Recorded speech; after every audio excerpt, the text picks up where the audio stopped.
The porch light had burned out sometime after midnight, and neither of them had gone in to fix it. Julian Voss stood at the edge of the dock behind his grandmother's house, the lake black and glassy in front of him, and he could not remember the last time his hands had shaken like this over something that wasn't a deadline. "You don't have to say anything," Rowan said quietly, standing close enough that Julian could feel the warmth coming off his arm even through the cold. "The car's here in 10 minutes. We don't have to make this a whole thing." "I know," Julian said. He didn't move. Neither did Rowan. 48 hours ago, this man had been a name on a website, a photograph, a rate sheet. A stranger Julian had hired to stand next to him at his grandmother's 80th birthday and pretend, for one weekend, to be the boyfriend Julian had never had the courage to actually find. Now Rowan Hale knew that Julian took his coffee with too much cream because his mother used to make it that way before she got sick, knew the exact face Julian made when he was about to cry and refused to, knew what Julian's hand felt like wrapped around his own on a dark road at 11 at night when the whole family thought they were just walking off dessert. And in 10 minutes, Rowan was going to get into a car and drive back to his real life, and Julian was going to stand on this dock and watch him go. And some part of him, some large, terrified, previously well-managed part of him, did not want to let that happen. "Rowan." His voice came out rougher than he meant it to. Rowan turned.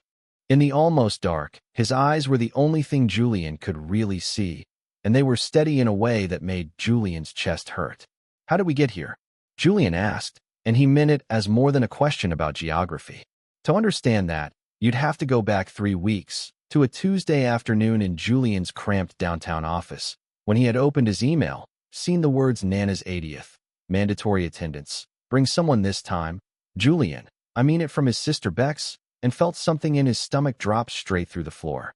Julian Voss was 29 years old, an architect at a mid-sized firm in Providence, and he had spent the better part of a decade being extremely good at building structures that could hold enormous weight without anyone seeing the load-bearing parts underneath.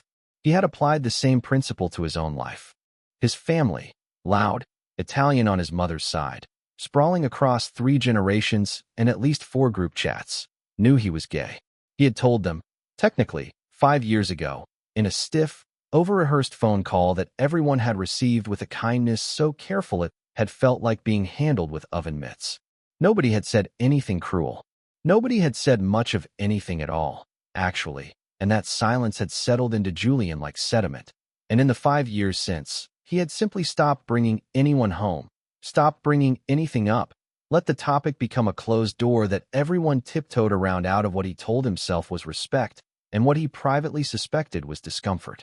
The problem was that his grandmother, Nana Costa, was turning 80, and the entire extended family was converging on her lake house in New Hampshire for the first time since Julian's grandfather's funeral, and Bex, older, married, 3 kids, utterly without mercy, had decided this was the year Julian stopped hiding. "Bring someone," she'd written. "A friend, a date, a rental, I don't care. I just don't want you standing in the corner of Nana's party alone again pretending to check your phone. She's 80, Julian. You don't get infinite chances to give her this." He had stared at that message for 11 minutes. And then, at 1:47 in the morning, fueled by 2 glasses of wine and a specific, aching loneliness he rarely let himself feel long enough to name, Julian had typed professional +1 rental into a search bar, mostly as a joke to himself, mostly certain nothing would come up. Something came up. A company called Companion Company, discreet, well-reviewed, based out of Boston, offering platonic and romantic companionship for events, family functions, and social occasions. Professional, warm, and entirely on your terms. Julian had scrolled through profiles half laughing at himself, at the absurdity of it, until he'd landed on a photograph of a man with dark, unruly hair and a smile that looked like it had been caught mid-laugh rather than posed for, and underneath it, a short bio that said, "Rowan H. Actor, bartender, professional good listener. I've played a lot of roles. I'm good at making yours easy." Something about the phrase "I'm good at making yours easy" had gone straight through him. He'd booked the consultation before he could talk himself out of it. They met for the first time at a coffee shop near Rowan's apartment in Somerville, and Julian had arrived 15 minutes early and then sat in his car for 10 of them, rehearsing an explanation for why a grown man with a stable career and a mortgage was about to pay a stranger $400 a day to pretend to love him. When he finally walked in, Rowan was already at a corner table, and he stood up when he saw Julian.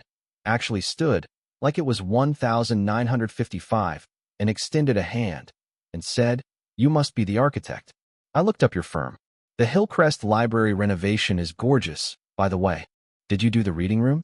Julian, who had expected small talk and gotten instead a genuine, specific compliment on his actual work, had been so thrown off balance that he'd sat down and told Rowan everything before he meant to.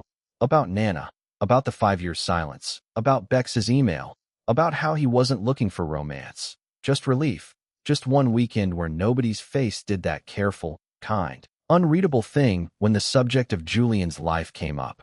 Rowan had listened to all of it without interrupting, elbows on the table, chin resting on laced fingers, and when Julian finally ran out of words, he'd said, simply, "Okay, tell me about your grandmother." That should have been Julian's first warning. A hired companion was supposed to ask about logistics, dietary restrictions, seating charts, what lies needed to stay consistent. Rowan asked about Nana's favorite flowers, about whether she liked being teased, about what Julian's happiest memory of her was. He took notes on a napkin like it mattered. They'd agreed on the story. High school sweethearts reconnected. 2 years together, nothing too elaborate, easy to remember, hard to trip up on. Rowan's rate was reasonable. His references, when Julian discreetly checked, were glowing. "Made my sister's wedding bearable," one review said. "My mother still asks about him," said another, which Julian had found both funny and, for reasons he didn't examine too closely, slightly disappointing. The drive up to the lake house took 2.5 hours, and for the first 40 minutes of it Julian gripped the wheel like it owed him money. "You're allowed to relax," Rowan said from the passenger seat, watching the trees blur past. "I promise I've done this before. Nobody's grandmother has ever caught me. It's not that. It's," Julian exhaled. "It's that I haven't brought anyone to a family thing since I told them, and I don't know what version of me is supposed to show up now. The scared one from 5 years ago, or I don't even know." Rowan was quiet for a second, and then he reached over, not for Julian's hand, just resting his own on the center console, close, but not touching. "Then don't decide in advance. Just be whoever you are when we get there. I'll follow your lead." It was such a small gesture, a hand on a console, not even contact. But Julian found his eyes drawn to it more than once over the next 40 miles, aware of exactly how little distance separated Rowan's fingers from his own on the gear shift, and unsure, in a way that made him faintly annoyed with himself, why he kept noticing. The lake house smelled like cedar and old books and Nana's rosemary bread, and the second they walked through the door, Julian's mother let out a shriek that summoned 6 relatives from 3 different rooms. "This is Rowan," Julian said, and his voice only wavered a little. "Rowan, this is everyone." What followed was a gauntlet of names Julian watched Rowan absorb and retain with unsettling ease. Cousins, aunts, an uncle who immediately wanted to talk about the Red Sox, Bex's kids, who took one look at Rowan and demanded he referee their game of tag before he'd even set down his bag. Rowan did it. He got down on the grass in his good shirt and let an 8-year-old declare him at 17 times in a row, and Julian stood on the porch with his mother, watching, and felt something loosen in his chest that he hadn't realized was clenched. "He's wonderful," his mother said, quietly, like a confession. "Where did you find him?" "High school," Julian said, the lie sitting strange and slightly bitter in his mouth. "We reconnected a couple years ago." His mother studied him for a moment longer than was comfortable. "You look happy, baby. I don't think I've seen that in a while." Julian didn't correct her. He wasn't sure, in that moment, that it was entirely a lie. Nana Costa held court from a wicker chair on the porch, small and sharp-eyed, and utterly unimpressed by ceremony. And when Julian brought Rowan over to meet her, she looked him up and down with the frank appraisal of a woman who had outlived 2 husbands and had no patience left for nonsense. "So you're the one," she said. "I'm the one," Rowan agreed, and sat down across from her, uninvited, like he belonged there. "Julian tells me you make the best rosemary bread on the eastern seaboard. I'd like to test that claim." Nana Costa laughed, a real laugh, surprised out of her, and reached over to swat Rowan's knee. "I like him," she announced to the porch at large, and Julian, standing behind them, felt his throat go tight in a way he hadn't expected. That was the first afternoon. By the second, it had gotten worse, or better, depending on which part of Julian you asked. They shared a guest room, at Bex's insistence. We're out of space, and you're a couple, aren't you? And the first night, Julian had lain rigid on his side of the bed, painfully aware of Rowan 18 inches away, until Rowan had broken the silence with, "You can talk to me, you know? Off the clock. I'm not going to charge you for honesty. What if I don't know what I'd say? Then I'll go first." Rowan turned onto his side, facing him, the moonlight from the window catching the line of his jaw. "I used to do this for money because I like pretending to be wanted. It's easier than the real thing. Nobody's disappointed in a performance." He paused. "Your family isn't disappointed in you, Julian. I've been here 6 hours and I can already tell.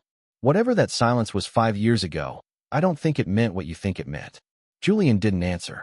But he noticed, later, lying awake listening to Rowan's breathing even out into sleep, that at some point in the conversation, without either of them deciding to, their hands had ended up close on the mattress between them. Not touching, but close, the kind of close that felt deliberate even when it wasn't. The second day was the birthday party proper. A long table set up on the lawn, string lights, 40 relatives, and Nana Costa at the head of it in a paper crown one of the great-grandchildren had made her.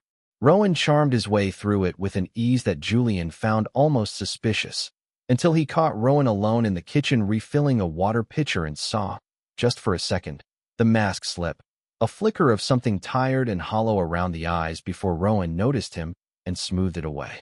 "Hey," Julian said, setting down the tray he was carrying. "You okay?" "Fine. Big crowds, that's all." Rowan's smile came back too fast. "You don't have to do that with me." The smile. "I already paid you." It was meant to be light, a joke, but it landed wrong, and Rowan's face did something complicated. "Right," he said. "Sorry. Force of habit." Julian felt like he'd stepped on something fragile. "Rowan, I didn't mean." "It's fine." Rowan busied himself with the pitcher. "I don't really do family things. My own, I mean. Foster system, mostly, then out on my own at 18. I've been to 100 other people's family parties for money and none of my own for free. Sometimes it catches up with me in the kitchen. That's all it is." Julian hadn't expected that. He'd expected a performer's deflection, and instead he'd gotten something raw and unguarded, offered up almost against Rowan's will, and it rearranged something in how Julian saw him. Not a smiling stranger playing a part, but a person who had spent his whole life being useful to other people's families because he'd never gotten to keep one of his own. "Thank you," Julian said quietly, "for telling me that."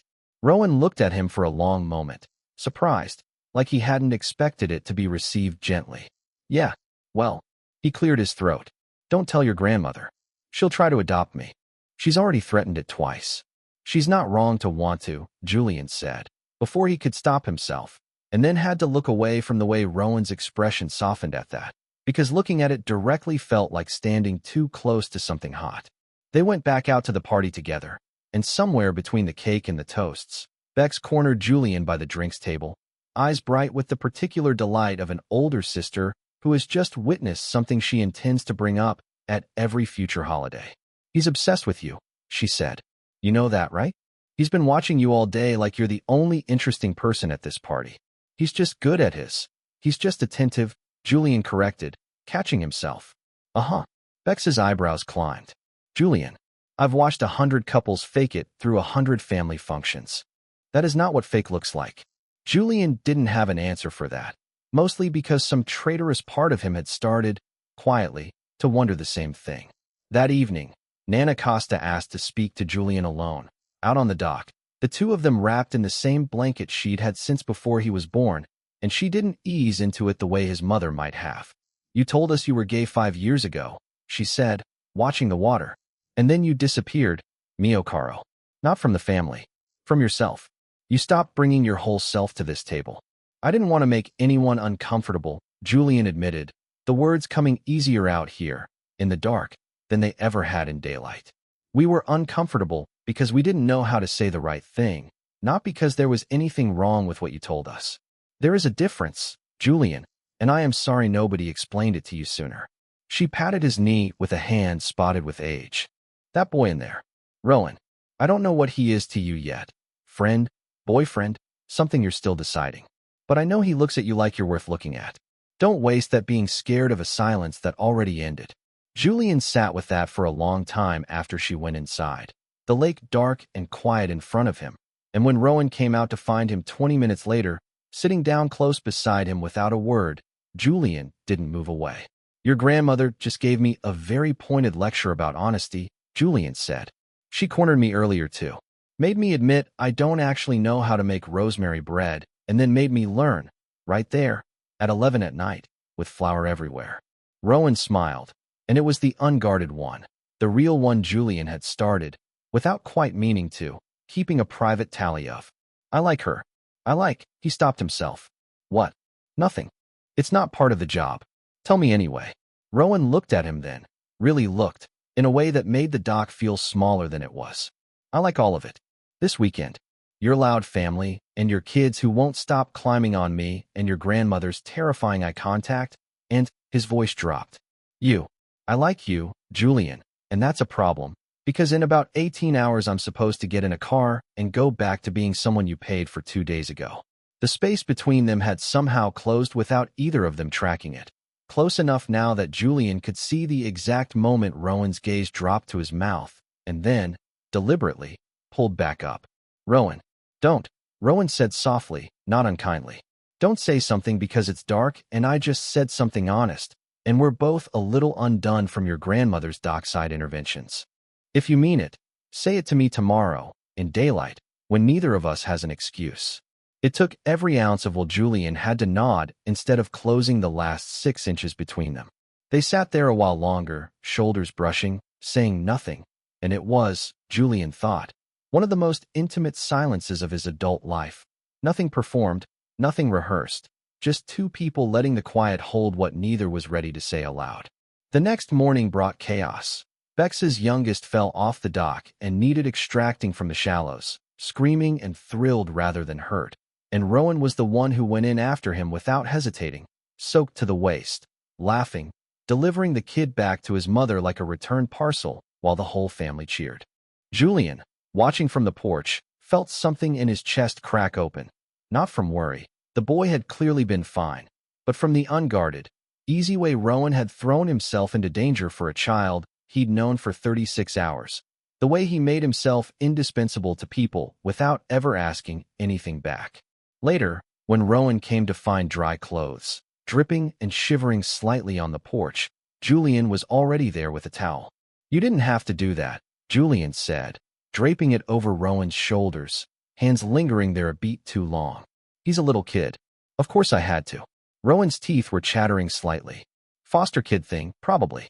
You learn early that the adults who actually go in after you are the ones worth trusting.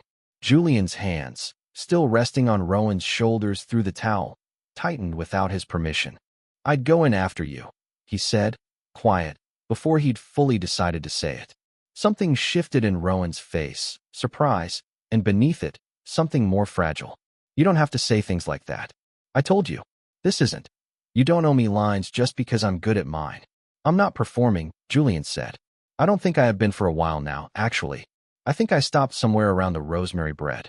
The uncle who wanted to talk about the Red Sox chose that exact moment to appear, and the conversation dissolved into logistics and lunch, and Julian spent the rest of the afternoon aware of Rowan across every room he entered the way you're aware of a held breath. It came to a head that final evening, after the party had wound down and the relatives had scattered into cars and guest rooms, after Nana Costa had gone to bed with a kiss on Julian's cheek and a whispered, "Don't let that one get away. He blushes when I brag about you." After Bex had hugged Rowan goodbye with a warmth that had nothing to do with performance and everything to do with genuine affection earned over one impossible weekend. They walked down to the dock together, the car that would take Rowan back to Boston already idling faintly up the drive. And it was there, in the near dark with the porch light burned out and neither of them willing to go fix it, that Julian finally asked the question that had been building in him since the coffee shop 3 weeks earlier. How did we get here? He asked again, because the first time hadn't been an answer, it had been an opening. You hired me to make one weekend easier, Rowan said, his voice unsteady in a way Julian had never heard from him. And instead I fell in love with your entire, impossible, loud, wonderful family, and somewhere in the middle of that I think I fell in love with you too, and I don't know what to do with that, Julian, because in 10 minutes I'm supposed to get in that car and this is supposed to be over, and I have spent my whole life being very, very good at things being over. Julian closed the last 6 inches between them, the ones he'd let stay open the night before out of respect for daylight and honesty. Then don't get in the car, he said, or get in it, and let me follow you to Boston tomorrow, or the day after, or, Rowan, I don't care about the logistics. I care that I have not felt like myself in 5 years, and this weekend, pretending to be your boyfriend, I felt more like myself than I have in longer than that. I don't think it was pretending. I don't think it's been pretending since maybe the 2nd hour. Julian, I'm not asking you to decide anything tonight. I'm asking you to not get in the car yet. His hand found Rowan's, fingers lacing through deliberately this time. No accident to hide behind. No dim light to blame. I'm asking for 1 more hour that isn't on the clock, just to see who we are when nobody's paying for it. Rowan looked down at their joined hands, then back up, and whatever war had been happening behind his eyes seemed, finally, to resolve itself. 1 hour, he said, voice rough. And then I'm probably going to want another one after that. I was counting on it. The car idled up the drive a while longer before it finally, quietly, left without either of them in it. And on the dock, in the dark, Julian Voss, who had spent 5 years being extremely good at hiding the load-bearing parts of himself, finally let someone see all of it, and found, to his lasting astonishment, that it held. 6 months later, Rowan stood in that same kitchen, flour on his hands, finally, actually good at making rosemary bread, while Nana Costa supervised from her chair with the satisfaction of a woman who had known exactly what she was doing the whole time. Julian watched from the doorway the way he had that very first afternoon, except now there was no lie to maintain, no rate sheet, no rehearsed story, just a man he loved, in his grandmother's kitchen, finally, entirely, no longer for hire. If this one got you a little emotional, you're not alone. I teared up writing the doc scene more than once. Let me know in the comments if you want a part 2, because I have thoughts about what a first Thanksgiving with this family would look like. And if you love slow burn, heartfelt love stories like this one, hit subscribe so you don't miss the next one.